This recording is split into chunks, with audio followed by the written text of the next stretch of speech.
नमस्कार, आप देख रहे हैं हल्ला बोल टीवी। मैं हूं सुशील कुमार सिंह। शंभू गर्ल्स हॉस्टल कांड के मुख्य आरोपी मनीष रंजन की याचिका आज कोर्ट ने खारिज कर दी। अब वह जेल में ही रहेगा। क्या है पूरा मामला, आइए जानते हैं हल्ला बोल टीवी के editor in chief Deepak Sharma से। देखिए, शंभू गर्ल्स हॉस्टल कांड का मुख्य आरोपी है मनीष रंजन। मनीष रंजन बेऊर जेल में बंद है और मनीष रंजन ने अपनी जमानत के लिए याचिका पटना सिविल कोर्ट में दायर की थी। उस पर बहस के बाद अदालत ने फैसला सुरक्षित रख लिया था। आज अदालत ने अपना फैसला सुना दिया है और शंभू गर्ल्स हॉस्टल कांड के मुख्य आरोपी मनीष रंजन की जमानत याचिका खारिज हो गई है। यह जो मामला है यह कितना संगीन है, इससे पता चलता है कि आरोप लगाया है छात्रा की मां ने कि पुलिस तो सही तरीके से जांच नहीं कर रही थी, सीबीआई भी मामले की लिपापोती करने पर जुटी हुई है। और छात्रा की मां ने यह भी आरोप लगाया है कि सीबीआई पुलिस उन्हें ही झूठा साबित करने, मतलब छात्रा के परिवार को ही झूठा साबित करने पर तुली हुई है और मनीष चंद्रवंशी उर्फ मनीष रंजन में किसी की दिलचस्पी नहीं है कि उससे पूछताछ की जाए। सीबीआई ने एक बार भी मनीष रंजन को, जो आरोपी है जेल में बंद है, उससे पूछताछ नहीं की। एसआईटी ने एक बार भी रिमांड पर नहीं लिया उसे, सीबीआई ने रिमांड पर नहीं लिया। तो छात्रा की मां और जो पीड़िता के वकील हैं एसके पांडे, उन्होंने यह सवाल उठाया अदालत के समक्ष कि ऐसे में हम निष्पक्ष जांच की मांग करते हैं और ऐसे में हम निष्पक्ष जांच की उम्मीद कैसे करें। अब मनीष रंजन की जमानत याचिका पर 2 दिन सुनवाई हुई थी। उसके बाद अदालत ने अपना फैसला सुरक्षित कर लिया था। आज साफ हो गया, अदालत ने अपना फैसला सुना दिया कि मनीष चंद्रवंशी उर्फ मनीष रंजन की जमानत याचिका खारिज की जाती है। स्पेशल पीपी सुरेश चंद्र प्रसाद और पीड़ित परिवार की ओर से वकील एसके पांडे ने बहस की और आज यानी कि सोमवार को कोर्ट ने अपना फैसला सुना दिया।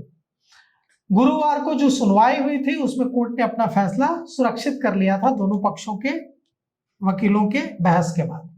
मनीष रंजन को गुरुवार को जेल से कोर्ट लाया गया था। जमानत याचिका पर 4 घंटे सुनवाई हुई थी और 2 घंटे की सुनवाई जज के चैम्बर में हुई थी, क्योंकि सीबीआई के जो वकील थी उन्होंने कहा कि यह बहुत ही संवेदनशील केस है, इसकी पूरी जानकारी ओपन कोर्ट में नहीं दी जा सकती।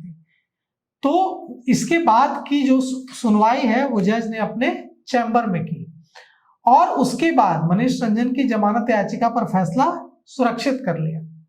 नीट छात्रा की जो मां है, उन्होंने आरोप लगाया सीबीआई पर भी और पुलिस पर भी, एसआईटी पर भी, कि मामले की लिपापोती की जा रही है।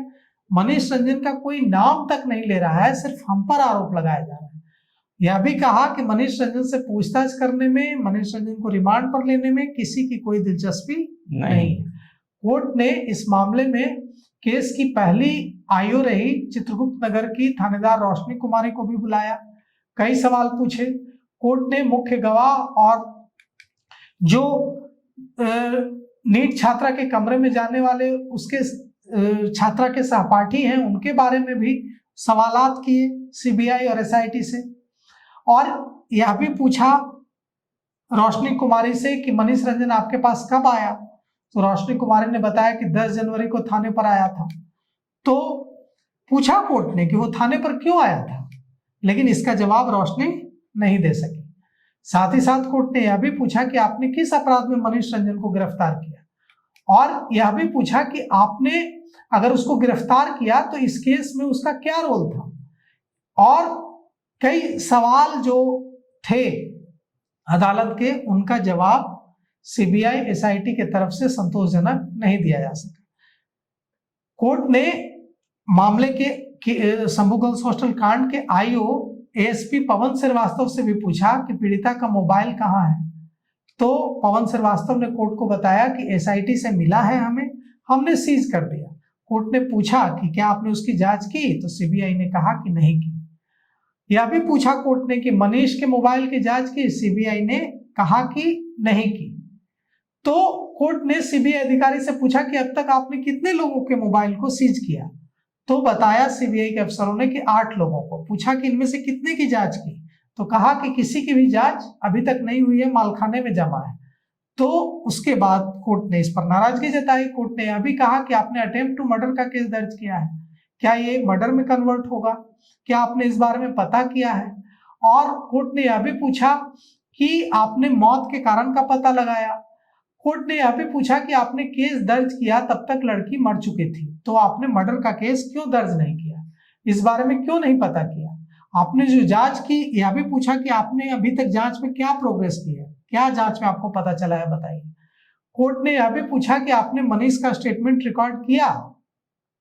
सीबीआई के अधिकारी से पूछा कि क्या आपने मनीष रंजन का स्टेटमेंट रिकॉर्ड किया। सीबीआई के अधिकारी ने इस पर भी कोई संतोषजनक जवाब नहीं दिया। अब कुल मिलाकर के मामला ये है कि इस मामले में फिलहाल मनीष रंजन जेल में ही रहेगा, उसकी जमानत याचिका खारिज हो गई है।